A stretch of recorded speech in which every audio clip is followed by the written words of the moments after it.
प्रणम्य शिरसा देवं गौरीपुत्रं विनायकं भक्तावासं स्मरे नित्यम् आयुक्कामार्थसिद्धये।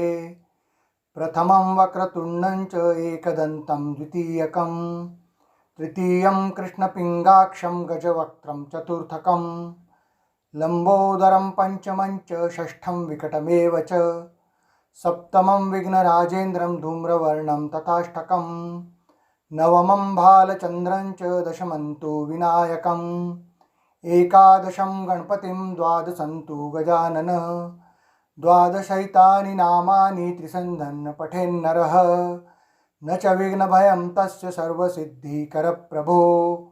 विद्यार्थी लभते विद्या धनार्थी लभते धनं पुत्रार्थी लभते पुत्रां मोक्षार्थी लभते गतिं। जपे गणपति स्तोत्रं षड्भिर्मासैः फलं लभेत् संवत्सरेण सिद्धिं च लभते नात्र संशयः।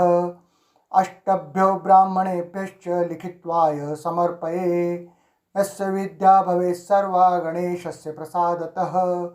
इति श्री नारद पुराणे संकर्षणाष्टकं गणपति स्तोत्रं संपूर्णम्।